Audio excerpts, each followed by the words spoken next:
E, Cláudio, assume aqui a moderação e recebermos colegas importantes aqui, não é? O nosso querido Carlos, nosso querido Meton, do Grupo COI, e hoje COI Américas, e seguramente junto conosco aqui, dentro dessa visão integrada, e, obviamente, discutir um assunto que é um assunto que para nós é muito importante, que são as massas cardíacas. Antônio Sérgio, seguramente um desses talentos da cardiologia brasileira, ele sabe que uma geração toda de cardiologistas, né, foi formado com a visão que o coração não tinha câncer. Não havia câncer, Milton, no coração. E nós éramos mais felizes do que os outros profissionais, né? Porque o câncer passava de longe do coração. Houve uma mudança muito drástica nos últimos 15 anos, com a percepção que cardiologia e oncologia deveriam trabalhar de forma integrada, não é? E nós temos que aprender com os oncologistas, porque nós ainda enxergamos o câncer que acomete o coração, ou as massas cardíacas, com o século passado, que a gente pensava em mixoma, mandava ressecar, o cirurgião falava para a família que o problema estava resolvido e depois voltava o paciente com doença recidivante e, às vezes, nem o anátomo patológico confirmava aquilo ali. E, seguramente, né, Marino, a gente, com certeza, tem vários casos na vida da gente de pessoas que, com mixoma curado, e agora tinham uma doença grave, fatal, que é um câncer no coração e que não tinha sido bem avaliado, não é? Então, em 2017, né, que é uma era que mudou a abordagem do câncer, ninguém tem uma massa no coração impune. Ninguém que tem uma massa no coração deixa de merecer um planejamento e uma avaliação multimodal. Quer dizer, o paciente tem que ter frequentemente uma tomografia, um eco transesofágico, tem que ter uma avaliação, muitas das vezes um escaneamento de todo o corpo, uma avaliação do oncologista, que nesse momento, a gente, como cardiologista, a gente passa para o oncologista e o oncologista assume o papel, não é isso, Carlos? Como o solista, e assume a orquestra até falar assim, olha, essa massa cardíaca não tem metástase, provavelmente é um tumor benigno e vamos ressecar. E o mais importante é que muitos mixomas, você vai fazer o diagnóstico com teste genético, porque você, às vezes, para separar um tumor cardíaco, você hoje precisa de medicina de precisão. Então, eu não tenho dúvida que hoje a gente tem os melhores centros de biópsia cardíaca, o Montero não está aqui, mas com certeza nenhuma massa que a gente extraia do pericárdio ou do miocárdio, a gente não deva ter uma avaliação precisa, e o Charité é um desses exemplos. Então, hoje, tomografia, ressonância, eco transesofágico, PET, tumor board, né? O Cláudio vai chamar a atenção de o que vem por aí, discussão multidisciplinar e planejamento. Lorenzo, você que está na cardiologia, na cardio-oncologia, e você, Diogo, vai fazer parte, junto com o Carlos, Domênico e a Flávia, e o nosso Marcelo, de um grupo que lideraram no Brasil a primeira unidade de cardio-oncologia intra-hospitalar. E agora nós vamos crescer para 12 leitos, né? O que é bom. Vamos crescer agora em direção de 7 para 12 leitos. E aí faz sentido, por quê?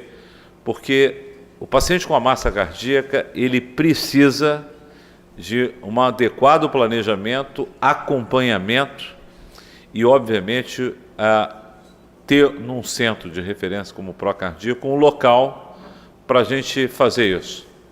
Recentemente teve um filho de um colega nosso que muito nos honrou de ter vindo para cá, e abriu um quadro com stroke. E era claro que, né, a primeira coisa que a gente pensa em mixoma. E tinha uma linhagem de uma doença agressiva, não é? E que, obviamente, está sendo cuidado Carlos conhece a história e tem feito um trabalho brilhante no acompanhamento, no segmento, mas o que foi importante é que o planejamento cirúrgico do cirurgião cardíaco, ele não foi feito como um cirurgião cardíaco, foi como um cirurgião oncológico. E o que é diferente de um cirurgião geral para um cirurgião oncológico? Isso eu aprendi com o Meton. É que o cirurgião oncológico, ele se prepara e se preocupa com as bordas.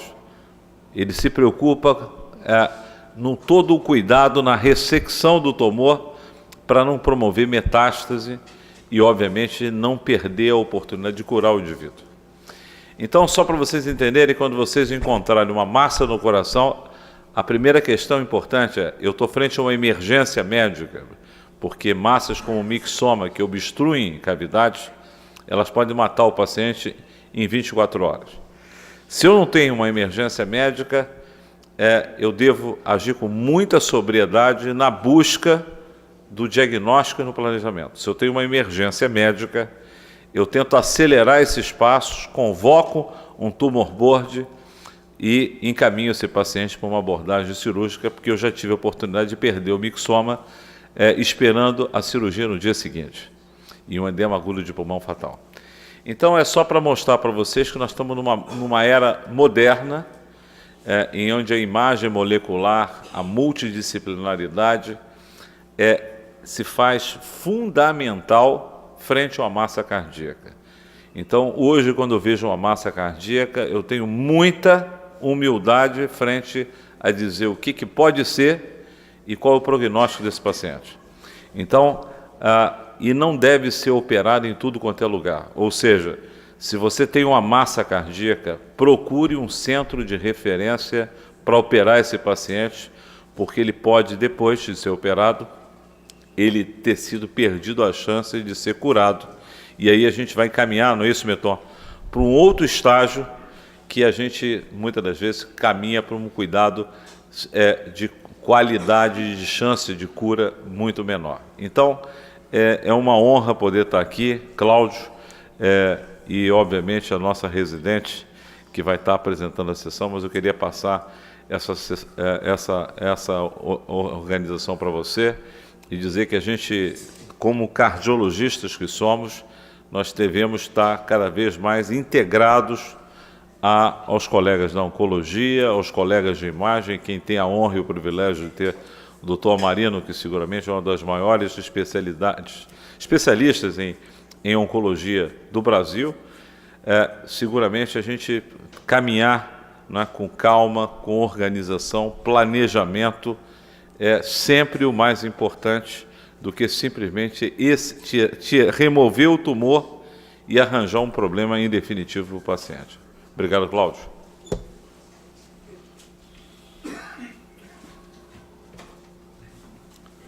Bem, bom dia a todos, já boa tarde, né? Agradeço imensamente o convite aí feito pela organização da sessão, Dr. André Volchan, para que o setor de medicina nuclear apresentasse hoje a sessão. E falar para vocês assim, a alegria que a gente está aqui com nossos colegas, né, tanto da área de imagem, Marino, Arnaldo, quanto também os colegas da oncologia, o Fernando Meton, o Carlos Andrade, e mostrar para vocês hoje a complexidade do atendimento do paciente oncológico, né, e também cardiológico, né. A gente teve a oportunidade de vir agora do Congresso Americano de Medicina Nuclear, foi no Colorado, semana passada, e o grupo do MD Anderson mostrou claramente a evolução que eles tiveram lá. Então, de uma abordagem inicial do tumor board, que as pessoas pegavam prontuário, sentavam, discutia para ver o paciente e tomava a decisão, hoje evoluiu para uma coisa que chama o time multidisciplinar, né? Multidisciplinar Care Team, ou seja, um time multidisciplinar de cuidado do paciente, em que você vai ficar acompanhando o paciente ao longo do tempo, com o médico de imagem, vendo essas imagens ao longo do tempo, com o oncologista, com o cardiologista, com o nutricionista, o psicólogo. Hoje já se revolucionou essa questão do cuidado centrado apenas no médico para um cuidado multidisciplinar. E o que me chamou bastante atenção é que eles chamam, Meton, o paciente e a família para participar da discussão no final, para tomada de decisão, porque hoje ouvir as opiniões e preferências da família é fundamental, porque nenhum tratamento deve ser proposto para a pessoa se a pessoa não compreende os seus efeitos, as suas adversidades ocasionadas pelo tratamento, o que ela tem que esperar hoje desse tratamento. E buscando essa realidade, a gente vai trazer um caso, né, que a gente acompanha aí junto com o Carlos, mas é um grupo grande de pessoas que está envolvido aí com esse tratamento, né? E um caso que chama bastante atenção, né, os colegas cardiologistas vão ficar assim bastante surpresos com o caso, que é um caso bastante incomum. Eu nunca tinha visto esse tipo de apresentação num paciente, né? E acho que vai ser de muito enriquecimento. Convido aqui a nossa residente terceiro ano, a Gabriela. A Gabriela preparou esse caso assim, com bastante apuro, chamou a paciente para conversar, né? Porque para a gente ter o máximo de informação, fez o follow-up da paciente recentemente, preparou essa sessão com muito carinho, agradeço a ela por isso e passo as palavras para ela. Boa tarde a todos. Eu agradeço o convite e vamos ao caso. Feminino, 66 anos, caucasiana, aposentada, nascida e criada no estado do Rio de Janeiro. Paciente assintomática, procurou o consultório cardiológico para realização de exames de rotina. A mesma era acompanhante de seu marido ao consultório cardiológico, porque o mesmo iria realizar exames de rotina pré-operatória para cirurgia oftalmológica. Neste contexto, ela solicitou alguns exames de check-up. Fatores de risco para doença arterial coronariana, sedentária, dislipidêmica, e negava doença arterial coronariana prévia naquela circunstância. Da história patológica pregressa, exéresis de lipoma mamário em 79, carcinoma diferenciado de tireoide papilífero de tireoide variante folicular, realizando tireoidectomia naquele ano, e 2 anos depois realizou iodoterapia para ablação de restos tiroidianos. Nódulo pulmonar granulomatoso, diagnosticado em 2008/2009, com biópsia negativa para malignidade. Histórico familiar positivo para câncer de pulmão e do trato gastrointestinal. A mesma não referia os tipos de tumores que acometeram seus familiares. Medicações em uso: simvastatina, 40 mg ao dia, cálcio, 500 mg ao dia, aprazolam, de 0,5 mg à noite, Puran T4, pela manhã, e Venalote. Vou fazer uma pergunta aqui para Evandro. Evandro, uma paciente que vai acompanhando o seu marido no consultório fala assim, não, eu queria fazer um check-up, doutor.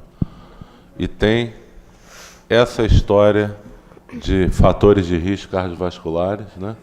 Sedentária, dislipidêmica, com seus 66 anos, e essa história de câncer prévio na família, a história de um câncer de tireoide. O que você proporia para essa paciente, Evandro, ou você acha que check-up não tem importância? Bem, Cláudio, acho que uma coisa é o check-up executivo de pessoas seguramente normais e, obviamente, a gente criar uma Disneylândia de exames e a gente achar que vai encontrar doença sintomática nessa população. Uma outra coisa é uma pessoa, né, que mesmo assintomática chega aos 66 anos, quer dizer, no período da menopausa, sedentária, dislipidêmica, não é? E que a gente, como cardiologista clínico, a gente tem como claramente olhar, não é, o Framingham dessa paciente, não é? A gente precisaria de outros elementos, mas seguramente ela deve ser, no mínimo, intermediário risco. Então essa é uma paciente é essa paciente que a gente faz uma avaliação cardiovascular. Nós não fazemos aqui um check-up cardiovascular, nós fazemos uma avaliação, que é o que mata as mulheres nessa faixa etária mais do que o câncer. E junto com isso ela tem uma história de uma neoplasia positiva, não é? Aí seguramente tem pessoas aqui que têm muito mais categoria do que eu para responder se está na hora dela rever isso, né? Se tem alguma doença metastática. Eu não sei se esse tipo de câncer é um tipo de câncer que pode se associar com neoplasia múltipla endócrina. Então, eu já estudei isso uma vez na minha vida, quando eu era residente, mas seguramente eu pediria a ajuda dos universitários para poder avançar em relação a isso. Mas eu acho que, como cardiologista, é isso. Essa é uma paciente assintomática que procura o cardiologista para uma avaliação cardiovascular de rotina. Ótimo que ela seja assintomática, a gente vai buscar se ela tem doença silente e, obviamente, trabalhar a prevenção primária ou secundária nessa paciente. Ok. Cláudio, posso dar só uma opinião? Claro, Antônio. Pessoal, na verdade, o que acontece é o seguinte: prevenção primária ela já está fazendo, que ela já usa estatina. Não é? Então, olha lá, simvastatina, e é uma paciente que está sintomática, segundo, tem um site, o André não está aqui presente, mas do Choosing Wisely, ela não teria indicação de nada, né? Essa que é a verdade, né? Então, a gente comumente vê isso no consultório, pacientes que procuram o cardiologista, o especialista, não passa nem pelo clínico, né? Vai direto no especialista para fazer uma avaliação cardiovascular absolutamente assintomáticas. E segundo o diretriz, ela não teria indicação nem de eletro. 112 miligramas de Puran T4. Você já mostra que ela já tinha qualquer coisa na tireoide, que era um problema de importância. Ela tirou um câncer de tireoide. Ela tirou um câncer de tireoide. Quer dizer, eu acho que o que o Evandro falou, eu acho que é verdade. Quer dizer, se ela tivesse encaminhada para alguém, seria exatamente voltar ou para os braços do Não, ela já estava já de braço dado. Não, ela já estava de braço dado com ele, Léo, viu? Ela já está de braço dado com ele. Quer dizer, então, na verdade, ou ela volta para o oncologista para fazer uma nova avaliação, ou para o clínico. Eu vou só ser... Qual é a diferença entre prevenção primária com uso de estatina e tratamento da dislipemia com uso de estatina? Então, obrigado. Ela já está aí. Essa paciente, então, só para a gente andar um pouquinho com o caso, a gente abre outra oportunidade de discussão. Então, o que foi feito, Gabriela? Ao exame físico, em bom estado geral, nada digno de nota. Ausculta cardíaca, bulhas normofonéticas em 2 tempos, ritmo cardíaco regular, sem sopros. Demais órgãos do sistema, sem anormalidades. Eletrocardiograma, no dia 19/1/2016. Alguém gostaria de comentar? Doutor Dirson, sua avaliação desse eletrocardiograma? Praticamente a gente não vê os complexos aqui. Talvez seja isso daqui só. D2, mas mostra que o AQS está desviado francamente para a direita. Em D2, ondas P's altas e acuminadas, também mostrando que é uma sobrecarga auricular direita evidente. Chega mais perto, que eu estou cego. Lá de trás, A VR, olha aqui, a VL e a VF. Agora chega nas precordiais, eu gosto muito das precordiais, porque geralmente nós estamos com o eletrodo explorador em cima do coração. V1, V2, V3, morfologia do ventrículo direito, e parece que aqui tem, acho que é só uma falha o que tem aqui. V4, V5 e V6. E observa que a onda P é pontiaguda, bastante em V5, V6, mostrando que há uma sobrecarga ventricular direita e uma sobrecarga auricular direita também presente nesse caso daí. O VD baixa sobrecarga. voltagem, que é a única coisa mais que eu vejo nesse tratado. Sabe que, olha só disso, é um eletro meio esquisito, né? Quer dizer, é um eletro meio estranho para uma mulher de 66 anos, né? Que a gente vê, parecendo até que tem repolarização precoce nessa parede. O que não é esperado para essa idade, quer né? dizer, isso eu ficaria desconfiado de O que não é esperado. Poderia ser só do distúrbio tiroidiano, esse Não eletro? acredito, não. É difícil, Eu né? nunca vi isso. Quer dizer, não sei. Também não sou o expert em hipotiroidismo. Tem algum endócrino aí com a gente? Mas o que eu chamo a atenção, olha só disso. Olha só. É um eletro esquisito. Ainda mais vindo numa sessão, né? Na sessão. É o eletro pegadinha. Vamos seguir então. Vamos agora. Cadê a Mariano? Vamos lá. Gabi. Só mostrando para vocês o histopatológico Obrigado, da paciente. mostrando que ela realmente teve um carcinoma papilífero, né, de tireoide em 2000. A biópsia pleural e o lavado broncoalveolar em 2008 e 2009, apresentando um infiltrado, ausência de malignidade, como eu já havia dito anteriormente. Ela investigou um nódulo pulmonar, foi afastado malignidade. Exatamente. Oi? Não foi considerado maligno, mas também não tem diagnóstico. Não tinha. Exames laboratoriais realizados no dia 22/1 de 2016, nada digno de nota novamente, somente mostrando para vocês, chamando a atenção a tiroglobulina, mesmo abaixo. 0,4. Que é o esperado, né? O raio-x de tórax dessa paciente no dia 20/1 demonstra infiltrado. Vamos pedir para o Marino. Ok. Marino, seu comentário aí do raio-x. A gente não vê bem a silhueta do diafragma do lado esquerdo, que sugere a possibilidade de ter alguma coisa pleural nessa região. O coração me parece aumentado também, mas também não sei como foi feita essa radiografia, né? Mas então, discutiria se não há alguma coisa pleuropericárdica nessa base. Basicamente, o que a gente vê é isso, um possível aumento do coração, uma opacidade do hemitórax esquerdo na base, que pode ser pleural, e hipoventilação dos lobos inferiores. Ô Marino, eu achei que essa hemicúpula diafragmática direita tem perfil. Não tem. Um pouco mais elevado. Falar para o radiologista, isso é horrível. Fala, ué. Ele tem que ouvir, ué. O que você acha? Essa hemicúpula está alta e eu não sei se eu acho que... Não sei se tem alguma coisa nessa pleura aí. Realmente... Não, acho que não podemos dizer por aqui... Microfone assim, dele. entendi. Não dá para dizer por aqui, eu teria que ver realmente o perfil. Aqui eu acho que realmente tem uma opacidade na base. Tem uns fios de aço ali no externo da cirurgia de tireoide, é isso?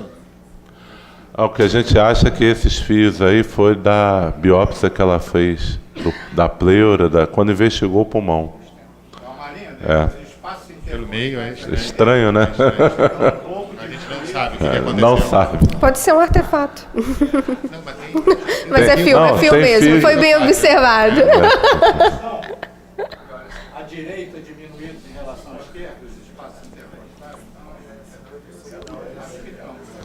Marino, para investigar melhor essa história, que você faria o quê? Perfil. Teria que ter feito uma radiografia de tórax. Normalmente, Laurel.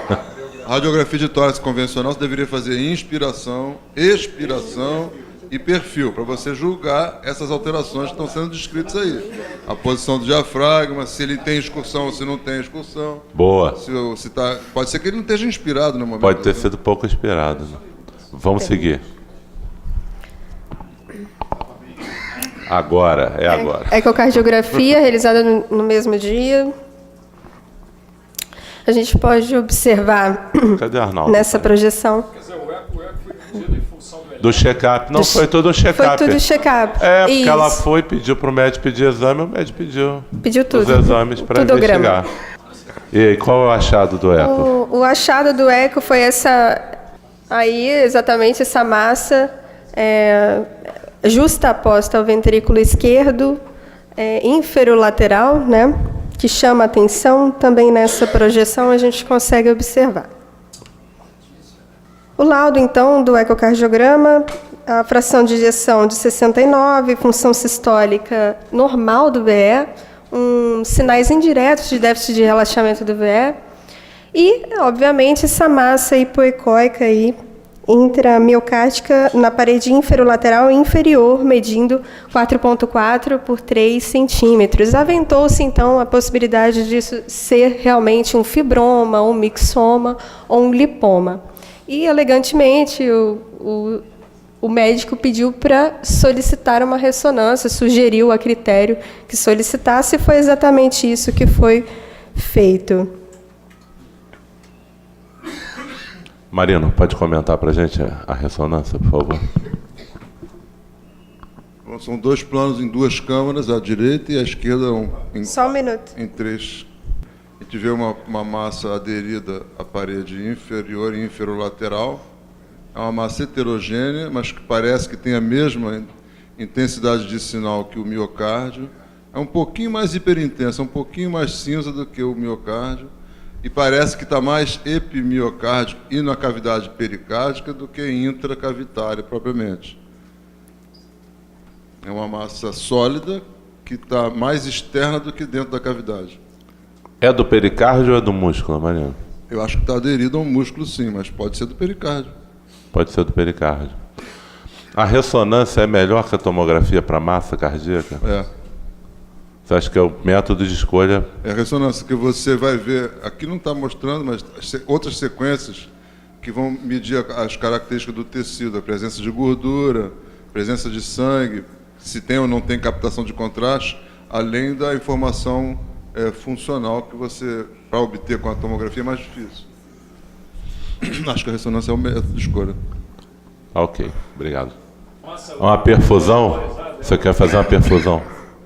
Você tem algumas massas que são muito... Hemangiomas, por exemplo, e angiosarcomas, que são super vascularizadas, e os tumores metastáticos geralmente têm uma captação que costuma ser mais periférica. É justamente isso que o laudo aventou, a possibilidade, né, de ser compatível com o rabdomioma cardíaco e descartou o fibroma cardíaco, né, não sendo sugestivo aí de nenhum tumor em particular. Eu trouxe alguns achados, né, alguns artigos para vocês. Esse é da Chiara Lettuzzi, do Instituto do Câncer da Itália, onde ela faz uma classificação simplificada dos tumores primários cardíacos. Então, só para vocês entenderem por que foi dito, né, o mixoma, por exemplo, no ecocardiograma, porque é um tumor benigno que é mais incidente, e dos tumores malignos, angiosarcomas, todos os sarcomas, né, na verdade, osteosarcoma, leiomiosarcoma, rabdomiosarcoma. E agora, doutor? Então, vamos começar pelo cirurgião. O que vocês fariam nesse caso, né? Cirurgia para ressecar a massa, biópsia por cateterismo, PET com FDG, PCI com iodo 131, ou acompanhar somente clinicamente, já que a paciente é assintomática? Então vamos ouvir a opinião do cirurgião, do clínico, do oncologista, nessa sequência. Alexandre, o que você achou desse caso? Obrigado, Cláudio. Obviamente um caso muito interessante, por isso está aqui na sessão, né? E toda a nossa posição vai ser absolutamente anedótica, né? Vou dividir com vocês um caso recente que muito parecido com esse, um cara só um pouco mais jovem, também assintomático, e com uma massa no ventrículo esquerdo, como essa paciente, também mais para a parede lateral e inferior, mais ou menos igual a essa paciente. E esse paciente foi para biópsia, né? Então eu levei ele direto para biópsia depois da ressonância. A célula aberta. E saiu como um hemangioma. Hemangioma. Que entra na classificação dos benignos. Do benigno. O problema é que ele, ao longo do tempo, foi evoluindo para dentro da cavidade, para comprometer o espaço da cavidade, né? Pode dar embolia, pode dar... E pode dar disfunção diastólica, e ele não tem, o problema dele foi a arritmia. Então ele passou a fazer taquicardia ventricular, botou um CDI e agora a gente vai transplantá-lo, né, por causa disso. Mas assim, na época, isso é bem recente, ele está na fila de transplante hoje, então a gente está falando aí de um ano e meio de caso. Eu saí da ressonância direto para a biópsia, a céu aberto. Não passei por nenhuma avaliação funcional do tumor, como vocês estão sugerindo, antes da biópsia, fui direto para a biópsia. Mas a ressonância sugeria que pudesse ser a ressonância era muito parecida com essa, no sentido, não é característico de nenhum tipo de... Então você acha que os métodos de imagem ainda não conseguem definir bem ainda? Precisa recorrer à biópsia? Foi a nossa impressão durante esse caso, e aí sentamos, discutimos, né, o Rochite participou também, a Marina não sei se viu o caso, revimos a literatura e essa foi a nossa estratégia para esse paciente em particular. Vamos lá. Meton. Opa. Sangrou muito na biópsia? Não sangrou. A gente tinha patologista na sala, né, então a gente teve a oportunidade de saber que o fragmento retirado era suficiente para o diagnóstico, para não abrir e fechar. Então, assim que ele teve um fragmento confortável, A gente parou, mas não sangrou. A gente fez uma biópsia não cirúrgica, com agulha de biópsia por catéter, assim, agulha para biópsia hepática, que é muito fininha. Então a gente tem uma experiência razoável com essa biópsia epicárdica, epimiocárdica, com uma pequena toracotomia. Então não teve complicação. Bom, boa tarde a todos, né? Obrigado aí pelo convite. Acho que se chegasse no consultório um paciente com esse achado, acho que a primeira coisa que eu faria é discutir em um grupo de especialistas, né? Acho que se tivesse a possibilidade de levar para um tumorboard seria muito importante, porque acho que todos nós aqui, a gente pode dar uma opinião, eu tive um caso, tive outro, etc e tal, mas a questão de ter volume, experiência com tumores cardíacos, acho que, eu não sei quem seria um grande expert que pudesse, acho que a soma de informações de especialistas é que ia agregar. Primeira coisa que eu ia perguntar exatamente para os especialistas, o radiologista, o cirurgião torácico, é se isso aí tem uma sugestiva realmente de um tumor primário, né? E aí os sarcomas que surgiram realmente, ou se pode ter alguma característica de uma lesão metastática, né? Considerando que isso aí é suspeita de uma neoplasia maligna, né?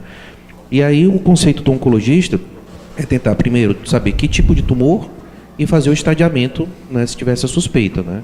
Então a primeira coisa que eu faria é discutir se existe a possibilidade de algum tipo de biópsia para saber quais tumores e o risco disso. Não tenho experiência, não sei qual o risco seria fazer uma biópsia, ou enfim, e o estadiamento, né? Avaliar se tem dentro do contexto de abdômen, pelve, né, tórax, na avaliação por imagem teria alguma lesão suspeita de um possível primário, se a suspeita fosse doença metastática, né? Dentro do contexto da doença primária, aí, discutir com o cirurgião a abordagem, intenção curativa, e foi dado um exemplo aqui de um relato de um caso, né? E se é uma doença metastática, identificar essa doença metastática, né? Me vem à cabeça, e aí como você falou, na experiência pessoal, me veio na época da graduação, fui monitor de patologia, e aí na necrópsia a gente viu, né, um caso de melanoma, né? Melanoma que tem... A gente já viu na nossa vida alguns tumores que se apresentam com doença metastática de uma forma aberrante. Eu já vi metástase em amígdala de câncer de mama, já vi metástase em mucosa de bexiga de câncer gástrico, né? A gente já viu algumas situações bem atípicas, né, nessa nossa vida oncológica, né? Mas assim, pensando dentro de um contexto de doença metastática, a experiência que eu vi, discuti e revisei na época, até da minha graduação, inclusive, pela experiência da monitoria de patologia, foi exatamente a questão do melanoma ser um dos tumores que a gente tem que lembrar aí como doença metastática, tá? Exatamente porque o melanoma ele tem essa característica de disseminar e para todos os sítios. Eu acho que a questão da doença, se for metastática, ela é totalmente subdiagnosticada, porque aí já é no contexto que o paciente está com a doença bastante avançada, e aí a gente acaba não dando esse diagnóstico, porque por a doença já estar avançada, o paciente provavelmente está já na terminalidade, você acaba numa fase mais avançada dessas lesões atípicas, né? Então, acho que eu discutiria num tumorboard, num grupo de especialistas, se daria para fazer um diagnóstico e faria o estadiamento por imagem para tentar encontrar um possível primário se tiver característica de ser uma metástase, né? Obrigado. E aí, com o diagnóstico, a gente discutiria a proposta terapêutica, né?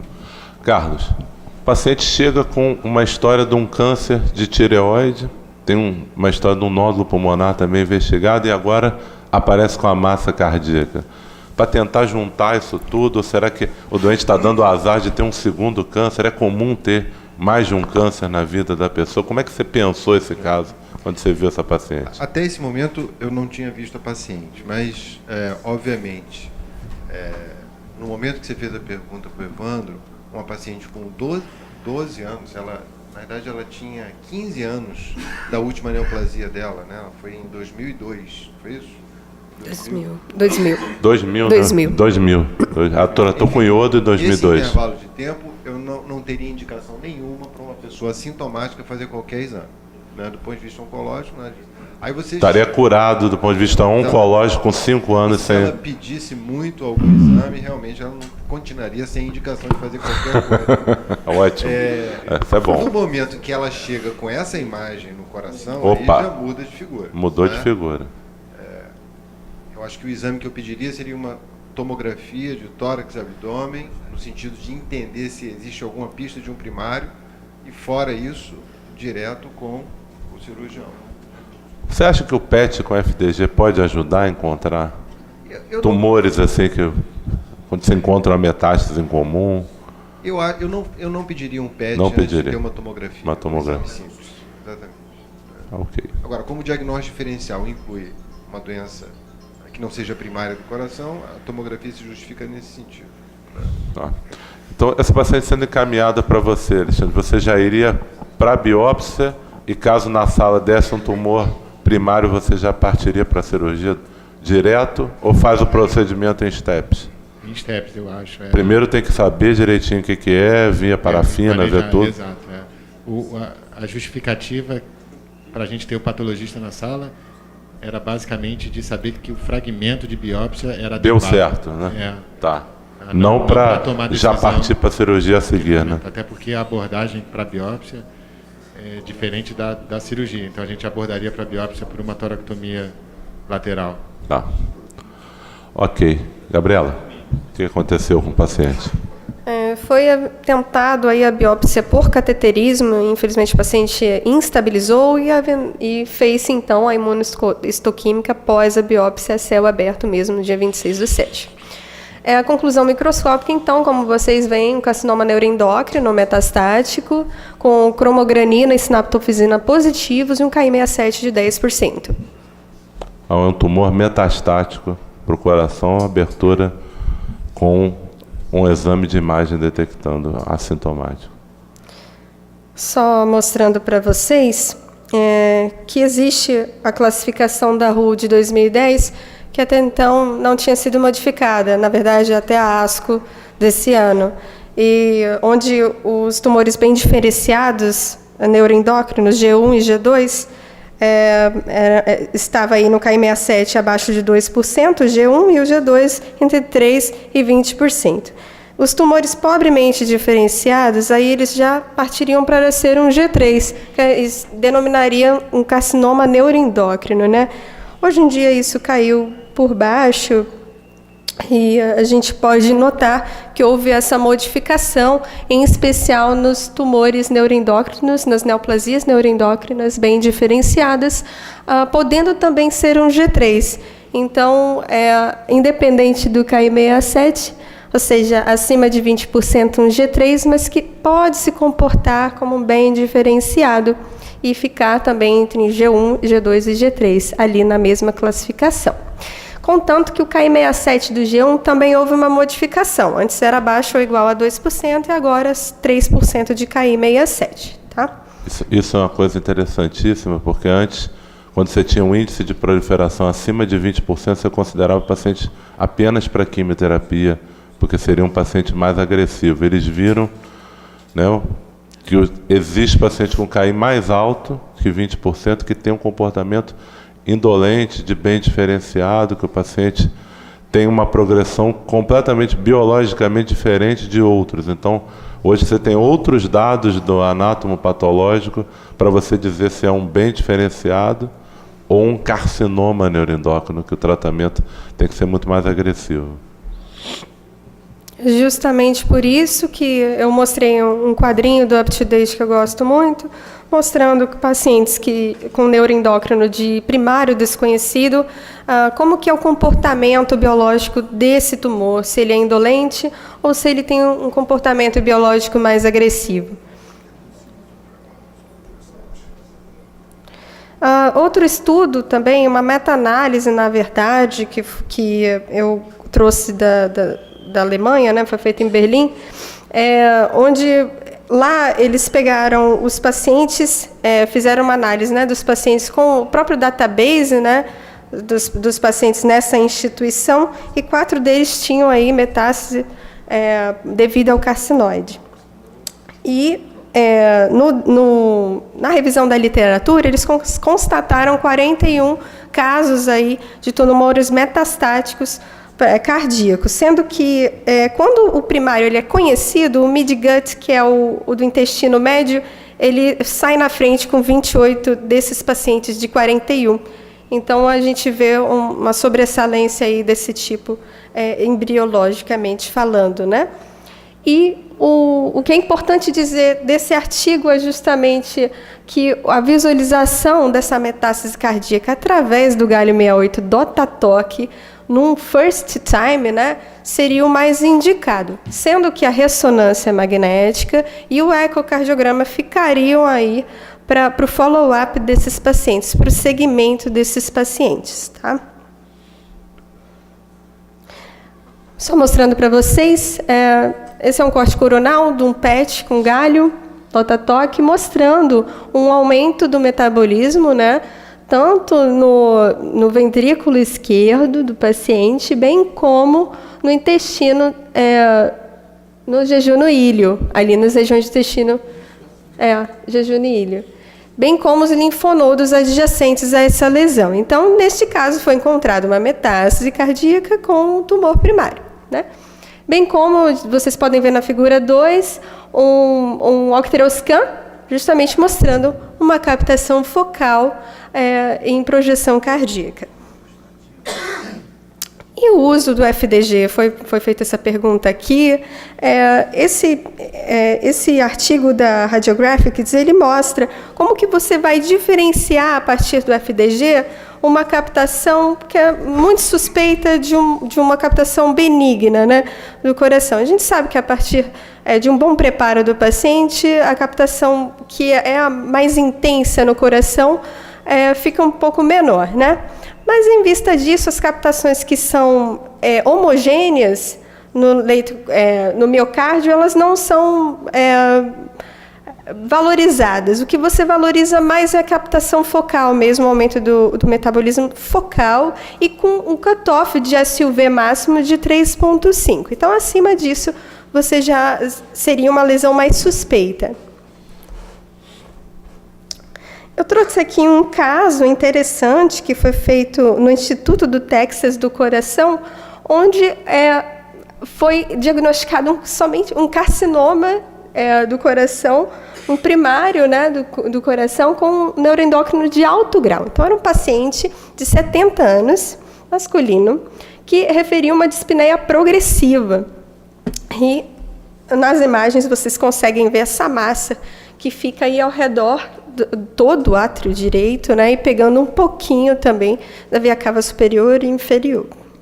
Foi feito a retirada, tá, a ressecção cirúrgica com sucesso desse paciente, e isso aumentou a sobrevida do paciente. Então, os tumores, carcinomas, o tumor primário, é importante você retirá-lo, porque isso aumenta a sobrevida livre de doença do paciente. A sobrevida do paciente aumenta.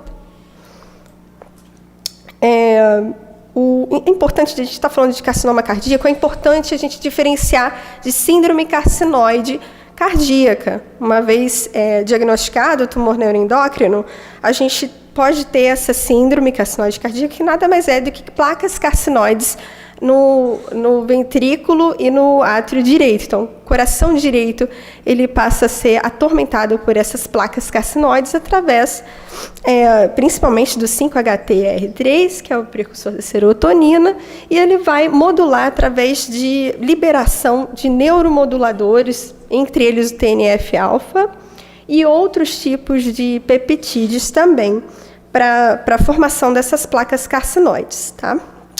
Em especial, infelizmente, a válvula tricúspide ela é acometida, causando um regurgitamento, uma regurgitação, dessa válvula tricúspide, e espessamento, e a posteriori os pacientes tendem mesmo a fazer uma valvuloplastia, né, a retirada dessa válvula. Acho que, Alexandre, a gente teve um paciente aqui, acho que foi até com Montera, né, que ele teve um carcinoide cardíaco e vocês levaram até para a cirurgia. A válvula, como é que fica o coração desse paciente com carcinoide? Fica muito difícil a cirurgia? A dificuldade seria na plastia da válvula. Existe um processo inflamatório endocárdico, né? Com retração de folhetos, e isso pode dificultar a nossa capacidade de reparar a válvula tricúspide. Toda vez que você troca a válvula tricúspide é um outro problema. Então, toda a atenção seria para tentar manter a válvula tricúspide. O coração em si, não é um problema por conta do mecanismo fisiopatológico da doença, mas por conta da repercussão funcional da lesão valvar. Da lesão valvar, né? Então, mas aí o foco seria tentar manter a válvula tricúspide. Você usa aquele anel, né? Acho que na época você falou isso pra gente. Normalmente as plastias, tanto da válvula mitral quanto da válvula tricúspide, que incorporam a anuloplastia, elas têm uma sobrevida, esses pacientes têm uma sobrevida livre de reintervenção por disfunção valvar menor. Então, incorporar a anuloplastia, tanto para mitral quanto para tricúspide, é o padrão ouro da abordagem da cirurgia reparadora desses planos valvares. Maravilha. Arnaldo, você quer fazer um comentário? Então, que nós temos vários casos de síndrome carcinoide, de lesão tricúspide. A lesão tricúspide ela é pactognomônica da lesão carcinoide. O folheto fica restrito, ele nem abre nem fecha, ele fica fixo. Mas a característica é a seguinte: essas serotoninas, elas provocam a fibrose dos folhetos e elas não chegam do lado esquerdo do coração porque elas são metabolizadas no pulmão. Isso. Então, esses pacientes que fazem lesão do lado esquerdo, ou eles têm um forame oval patente, alguma coisa que drible a passagem pelo pulmão. Ou Por então isso que fecha, você fecha o forame oval como parte da cirurgia do paciente com carcinoide hoje. O problema é o seguinte, o que pode acontecer, o doente ter metástase pulmonar, aí a serotonina já chega logo do lado esquerdo também. Então, os dois mecanismos para fazer lesão do lado esquerdo, porque em geral as lesões são do lado direito. Tá? Em relação, eu cheguei um pouquinho tarde, que eu estava fazendo exame, mas ela tinha me mostrado as imagens. Aquela imagem, a gente tem um caso, não sei se você lembra, de metástase por melanoma no septo interatrial. A gente publicou esse caso, não sei se você lembra. Não lembro. Lembrando que eu vi a imagem. O diagnóstico... Essa imagem do paciente... ela tem uma imagem que aqui na parede anterolateral, não sei se é isso que corresponde, isso aqui é um eco 3D, um corte multiplanar. Essa imagem aqui, se ela não tivesse doença, se ela tiver realmente doença prévia, a primeira coisa que a gente pensa é metástase cardíaca, que é o tumor mais frequente maligno do coração, as metástases à distância. Aqui está a imagem aqui. Um diagnóstico diferencial, se ela não tivesse história de neoplasia, os diagnósticos diferenciais são paraganglioma, amartoma e fibroma. O Alexandre tem um caso de fibroma num rapaz, não era um fibroma, Alexandre? Hemangioma. Era um hemangioma, que era uma massa parecida, só que era na ponta, se não me engano, não era isso? Era nessa posição mais apical. Mas era muito assim parecida que eu lembro. Então, só para lembrar isso que eu falei para vocês, e o Alexandre, só complementando o que o Alexandre falou, essa cirurgia de síndrome carcinoide, desses tumores carcinoides, tem que ter um anestesista muito bem preparado, né, Alexandre? Porque tem que manusear. Pode falar sobre a... Pode.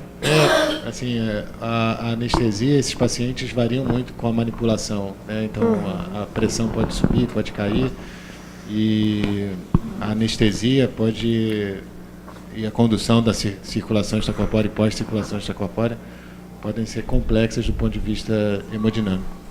Acho que você botou aquele algoritmo? Que Botei. Uma das coisas que a Gabriela vai mostrar é isso. Quando você faz a cirurgia da válvula tricúspide, você tem que fechar o forame oval para não passar, porque o tumor continua no fígado metastático, né?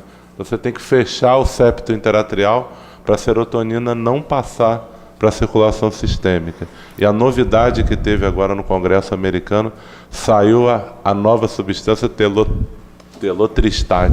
Acabou de ser liberado. Ele é um inibidor da serotonina sintetase, né? Da hidroxilase, triptofano hidroxilase. Então é um inibidor da síntese da serotonina.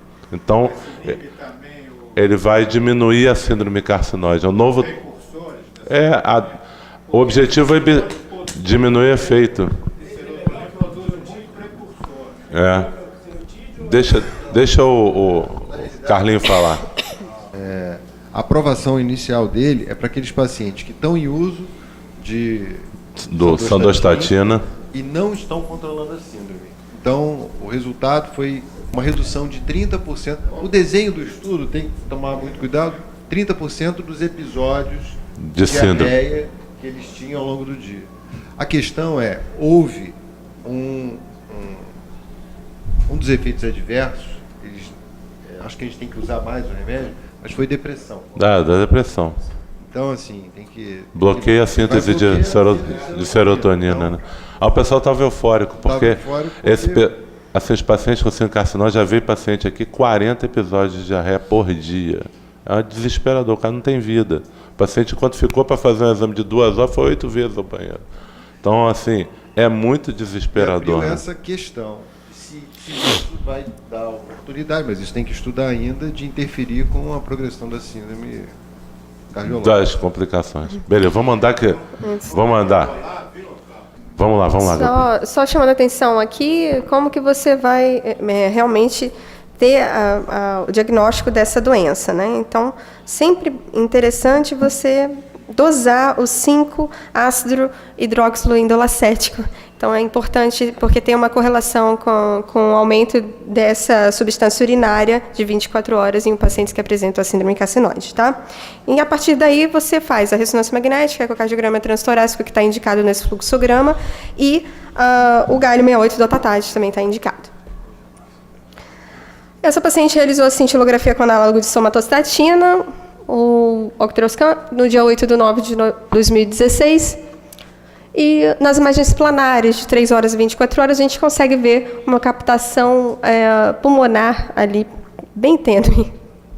Que nas imagens de SPECT-CT, a gente consegue ver melhor e delimitar melhor quais são as captações que essa paciente apresenta. Nós temos as captações que a gente já sabia no coração e no pulmão, captando no pulmão direito, no lobo médio do pulmão direito, essa massa expansiva, além de linfonodos retroperitoneais e mediastinais posteriores. Carlos. Apareceu alguma coisa no estômago desses homens? Não, eu até procurei, porque tem na endoscopia, né? Depois, esse caso fiquei bem fixada também na então, assim, mucosa gástrica. Para quem não conhece, a cintilografia com octrotídeo é uma cintilografia para você ver tumores que expressam receptor de somatostatina. Então, você identifica os tumores neuroendócrinos, principalmente os bem diferenciados, né? Os bem moderadamente diferenciados, eles expressam o receptor de somatostatina, então você consegue identificar ali no pulmão, projeta para ali o pulmão e a captação que tem também no coração. Volta lá também. Então, quando o octrotídeo capta ali, quer dizer não só que aquilo é um tumor carcinoide, mas ele é um tumor carcinoide metastático, né, um neuroendócrino metastático, que expressa receptor de somatostatina. Então, ele abre a porta para alguns tipos de tratamento, o Carlos vai comentar para a gente, tanto o tratamento com octrotídeo frio, que é a sandostatina, quanto o tratamento com octrotídeo ligado ao emissor de partícula beta. Hoje em dia, a gente tem a experiência grande aqui no Procardíaco, que é o lutécio dotatato. Então, isso permite o teragnóstico, que é hoje o termo tão badalado, né? Você ter o mesmo mecanismo fisiológico, você dá o diagnóstico, permitir a terapia. Então, como capta octrotídeo, você pode tratar com drogas que se ligam no receptor do que o octrotídeo liga. É a mesma coisa do iodo. Você dá iodo, capta no tumor de tireoide. Então, você dá iodo 131 em alta dose para destruir o tumor da tireoide. Então, cada vez mais na medicina, a gente vai caminhar para essa medicina personalizada, em que ao invés de você tentar um medicamento que destrói tudo que é célula, você vai tentar medicamentos que vão destruir a célula que expressa aquele mecanismo fisiopatológico específico da doença. Doutor César. Em relação ao câncer de próstata com PS metastático, já está sendo, PSMA, né? Já está sendo. Parece que já tem na Alemanha. Nossa, né? Nesse congresso só teve isso. Mais uma vez, a imagem que ganhou o prêmio, imagem do ano 2017 da Society of Nuclear Medicine, foi galho PSMA. Foi, mas isso é igual ao do ano passado, mas agora eles botaram a mesma substância, o galho PSMA, com emissor de PET e um emissor de fluoresceína. Por quê? Porque o urologista, então você faz o exame, detecta o linfonodo, e o urologista ele entra no campo cirúrgico, bota um óculos especial, pum, acende onde está a metástase, ele vai lá e tira. Então você tem hoje já substâncias com dupla marcação. Isso cada vez mais, essa sexta-feira, vai ter cirurgia radioguiada, é a sexta consciência. A gente vai falar sobre isso nessa sessão, tumor neuroendócrino, nessa semana do tumor neuroendócrino, nessa sessão de hoje e a sessão de sexta, são em cima desse tumor que é cada vez mais prevalente, e aqui no Procardíaco a gente está tendo uma experiência, quando a gente criou esse grupo multidisciplinar, de ver vários casos, e casos como esse aí que o Carlos trouxe. Esse caso é um caso de muito aprendizado. Vamos seguir, então, o que aconteceu? Esse foi o laudo. O que fazer diante desse cenário, então? Cirurgia? Iniciar tratamento com lutésio-dotato? Aguardar e reavaliar com 6 meses? Então, vamos levar agora a questão. Primeiro, Alexandre, quando que a gente resseca uma metástase cardíaca? Esse paciente ele tem indicação de ressecar essa metástase? Ou você acha que é um tratamento sistêmico que pode se aplicar a esse caso antes de uma ressecção? Então, Cláudio, a primeira pergunta antes dessa é a execuibilidade, né? Assim, se há execuibilidade ou não de ressecar, porque eventualmente a gente tem indicação e não consegue ressecar a massa. Né? Por que motivo? Porque ela compromete o ventrículo, né? E se a gente tirar muito músculo, você não consegue reconstruir. A anatomia ela é muito desfavorável para uma ressecção. É uma anatomia inferolateral bem basal, né? A despeito de na ressonância ter tido a impressão de que há um plano de clivagem, assim, algum plano de clivagem, isso, como o Meton falou, precisaria estar discutido num contexto sistêmico e anatômico. Né? Multidisciplinar, né? Não tem dúvida. O Hart tinha fundamental aí, junto com tumor board, para se definir qual é o prognóstico dessa doença, né? E que alternativas a gente tem, de fato, de tratamento. Se a gente chegar no passo de pensar na ressecção como uma alternativa, eu acho que as duas alternativas cirúrgicas, em geral, genéricas, seriam a ressecção e o transplante. Ressecção e transplante. E, nesse caso, a paciente tem idade para transplante, mas tem um tumor, que eu estou entendendo que é multissítio. E com outras metástases. Então, eu penso que o transplante seria fora de cogitação. Se em algum momento a gente pensasse que ela é tratável do ponto de vista sistêmico e que houvesse necessidade de tratamento local, anatômico no coração, a estratégia para a ressecção, eu acho que ela seria muito off-label, né? Pensaria em eventualmente chegar no ponto de reconstruir esse coração tridimensionalmente para avaliar a execuibilidade da ressecção anatômica. Mas, a princípio, eu não vejo estratégia de ressecção ou de transplante para ela. Então, eu não vejo no on-label nenhuma estratégia cirúrgica. Ela não é uma candidata primária à cirurgia? Não seria, no meu entender. Por favor. Hoje, a gente estudou muito isso, né? Recentemente, existe a possibilidade de, baseado ou na ressonância ou na tomografia, aí precisa ser uma angiotomografia, de se imprimir esse coração em 3 dimensões com materiais e cores diferentes. E a gente pode selecionar o tumor e imprimir o tumor da imagem com uma cor que seja diferente da cor que você vai imprimir o músculo normal, né, e usar material ressecável. Então, a gente pode fazer uma ressecção simulada numa peça 3D. E aí você já saber o que você espera no planejamento. Se a gente vai conseguir ressecar o tumor todo, quanto de coração sobraria e se seria suficiente para manter esse paciente viável. Óbvio que isso é off-label. Isso são alternativas fora da caixa que podem surgir de uma discussão de time, né? Então, mas, a princípio, se esse paciente chegasse só para mim, ele é inviável do ponto de vista cirúrgico.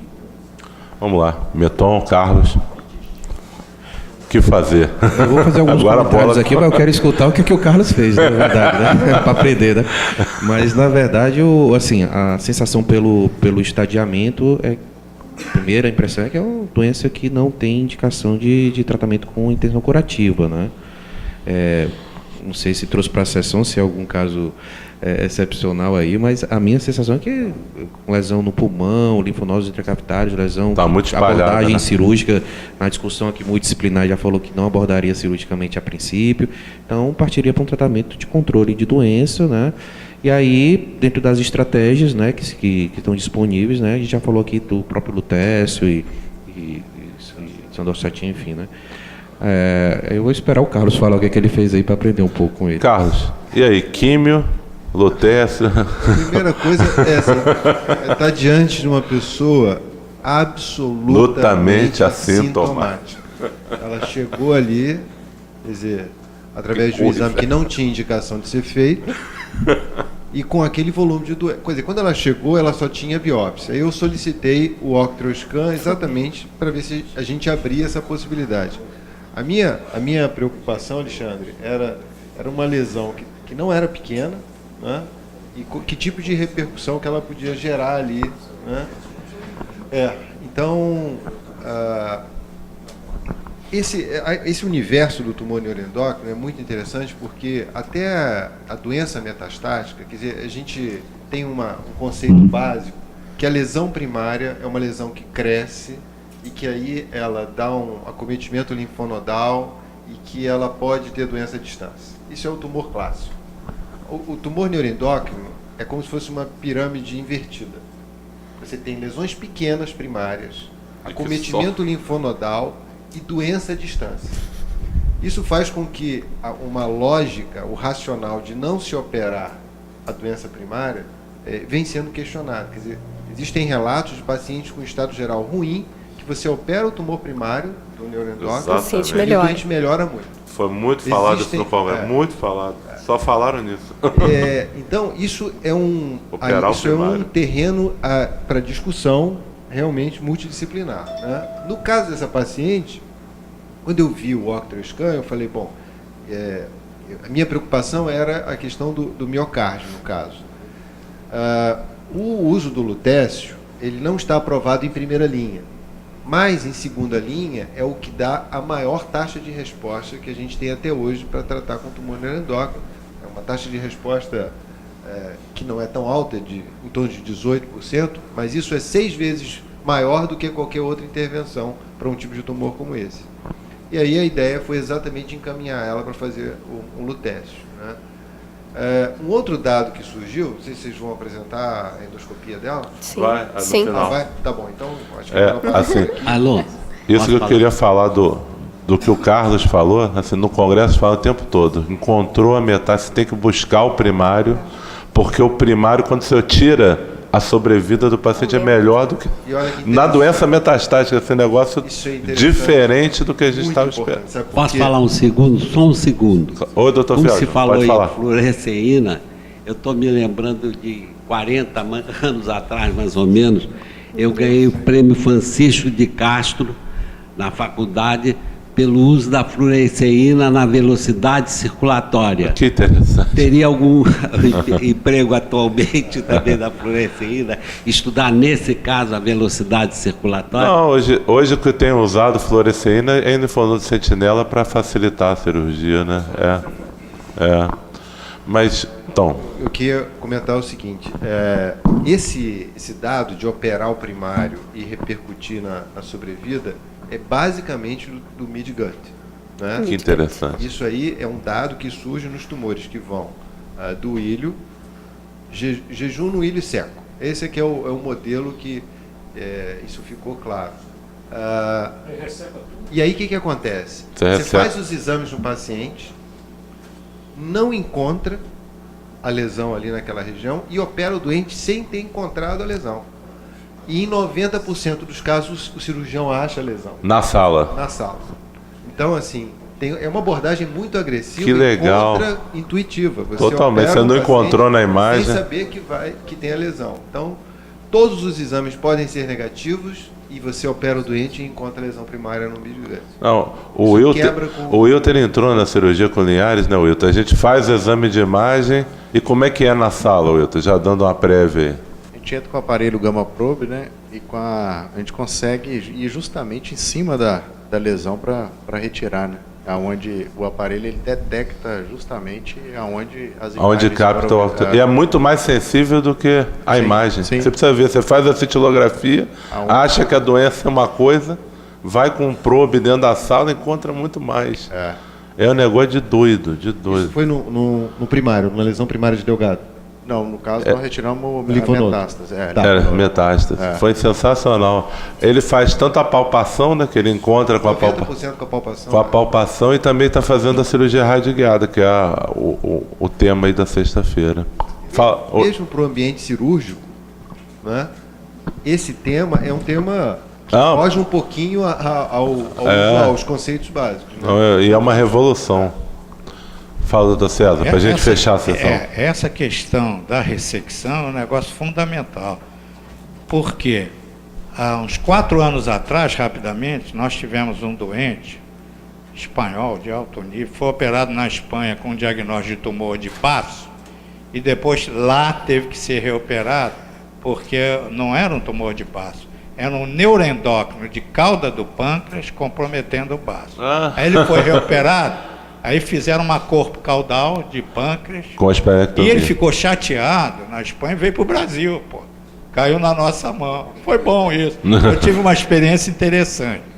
Porque quando ele caiu na nossa mão, já tratado por um oncologista, etc., nós identificamos metástases múltiplas peritoneais. Aí eu discuti esse caso com o Alemar Salomão, ele disse assim, o cara era um cara muito inteligente. Ele disse o seguinte, a minha doença não tem cura, doutor, mas a evolução tecnológica da medicina é exponencial. Então, enquanto mais eu viver, mais chances eu tenho de aparecer alguma coisa que me cure. Cabeça, cara, desde que eu não sofra muito.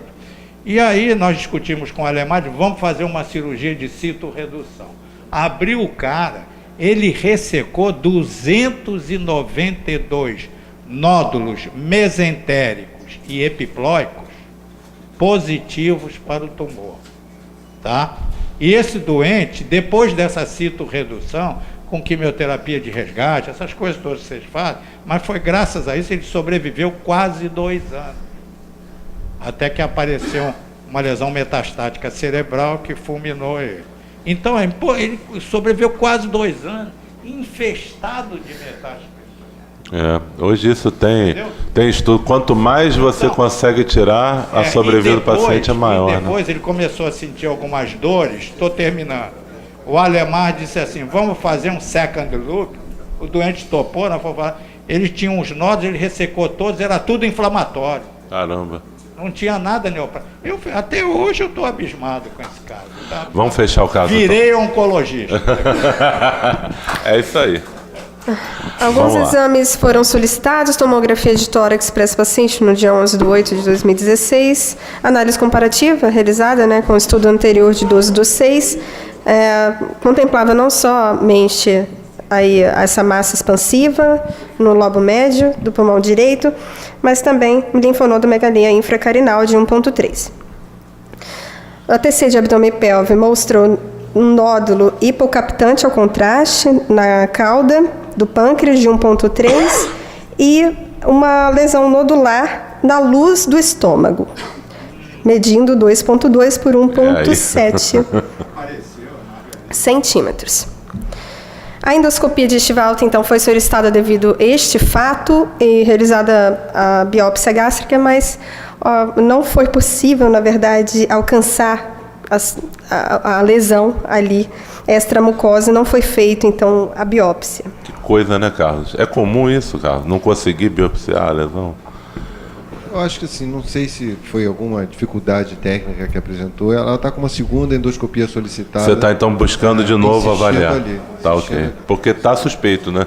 Está suspeito no estômago.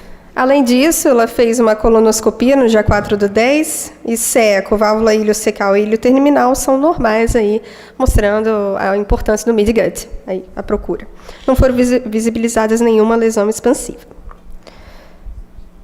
Eu gosto muito de mostrar esse gráfico do Nater-1 porque alavancou o lutécio do otatato nesses casos de tumores neuroendócrinos. O Nater-1 é um estudo multicêntrico que foi feito e os pacientes aumentaram a sobrevida aí com o uso do lutécio em comparação ao octreotide lá, ao octreotide frio. Terapia com lutécio, então, a primeira dose no dia 16 de dezembro de 2016 mostra uma captação nas imagens planares somente no pulmão direito, tá? E na segunda dose diminuiu a captação nas imagens planares, né? E aí sugeriu-se então realizar um octroscan para então saber do segmento desta paciente. Foi feito então o octreotide pós lutécio, né? Como se fosse um interim. E as captações, todas aquelas captações que a gente viu, tanto cardíaca, quanto pulmonar, quanto em linfonodos retroperitoneais e mediastinais, também diminuíram de tamanho. E de captação, desculpe, não é o RECIST. A análise comparativa, então, demonstrou isso. O aumento da cromogranina A, que é o principal marcador tumoral também nesses casos de tumores neuroendócrinos, subiu um pouquinho. De agosto de 2016 estava 177,8 e agora está 301,1. O que você acha disso, Carlos? Acho que não dá para valorizar. Não dá para valorizar. Está no meio do... Na realidade, o que aconteceu? Ela foi fazer essas aplicações, ela não fez aqui com a gente, fez em outro serviço. Convênio. E o proposto são 4 doses. Isso. Né? E ela fez 2 doses e quem avaliou ela lá sugeriu que não fizesse as 4 doses. Quer dizer, aí a gente não garante que aquela taxa de resposta seria alcançada e tudo mais. Eu entrei em contato e ela vai fazer as outras 2 doses. Perfeito. Tá? Aí a gente pode ter uma ideia melhor. A ideia final de tudo, né? Exatamente isso. Segmento e acompanhamento, como o Dr. Carlos falou, retorno a ele mesmo, realizará mais 2 doses, mais 2 ciclos e demais exames de imagem pós-radionuclide de terapia. Obrigada. Obrigado a todos e estão todos convidados para sexta-feira, a sessão de tumor neuroendócrino e cirurgia radioguiada. Evandro, quer fazer um comentário? Só fazer um comentário. Hoje nós teremos a inauguração da área nova e eu gostaria que todos pudessem estar presentes conosco. A área nova do hospital às 7 horas da noite. E, mais do que nunca, o que acontece? Qual a coisa importante? Algumas áreas, né, da medicina de imagem, elas estão se revolucionando.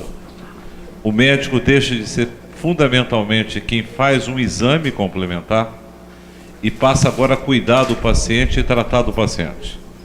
Então essa é uma área fundamental a ser observada, não é? Porque a medicina nuclear ela era uma especialidade que a ressonância vinha ocupando um espaço incrível. E com certeza a tomografia e a ressonância mudaram completamente a abordagem dos tumores e da doença cardiovascular. E agora com a imagem molecular ela se reinventa. Ela não só passa a ter um aspecto funcional, mas também tratar as doenças, e no caso as neoplasias. E está chegando a doença cardiovascular. Então cada vez mais nós vamos estar caminhando para tratar a aterosclerose, a aterotrombose e muitas outras coisas que a gente no passado não via como um tratamento e, obviamente, a imagem molecular aqui na área da oncologia fazendo diferença. Agradecer muito ao Meton, ao Carlos, que são 2 oncologistas de ponta, ao Alexandre Siciliano, né, e ao grupo, né, da medicina nuclear. Por quê? Porque a pressa maligna em querer resolver o problema do paciente, principalmente que era assintomática, a gente poderia claramente ter levado essa paciente a morrer sem nunca ter sentido nada. Uma cirurgia com grande ressecção, uma abordagem de retirada da massa cardíaca e, na realidade, aqui se comprovou que trabalhar em equipe, guiar com bom senso e principalmente a cooperação entre o oncologista, médico nuclear e o cirurgião cardíaco passando a ter, obviamente, uma visão diferente. E o radiologista, o Marino está aqui, provavelmente a gente não consegue fazer hoje a oncologia e a cardio-oncologia sem toda essa integração. Então essa é uma área nova e de uma especialidade que está se rejuvenescendo, porque seguramente eu acho que os jovens que fazem imagem molecular, eles percebem uma nova era, e o Paulo está aqui, sabe com a importância que tem hoje o PET, que é fundamental, Retorno, nessa parceria do PRO e a COI, para que a gente possa entrar no século XXI da imagem molecular, que obviamente envolve o PET, que é um dos nossos desejos para 2018. Muito obrigado a todos. Eu queria dar olha só, é uma coisa interessante, né? Porque se a gente for, só voltando atrás, uma doente assintomática que chega no consultório da gente, né, e tem essa massa envolvendo o ventrículo esquerdo sem nenhuma manifestação, a não ser um eletrocardiograma que deixaria a gente com alguma dúvida, mas é outro negócio.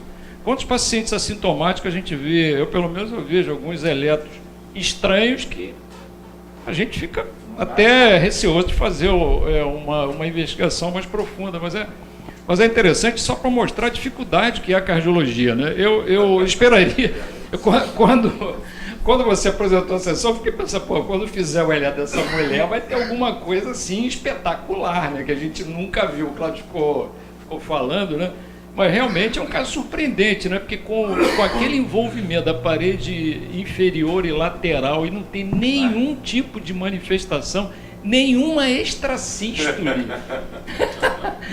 Evandro, nenhuma extrasístole, que é um negócio espetacular. Quer dizer, só para mostrando a dificuldade que é do clínico, né, se envolver num paciente desse. Nem o Watson pegaria. Também acho que não.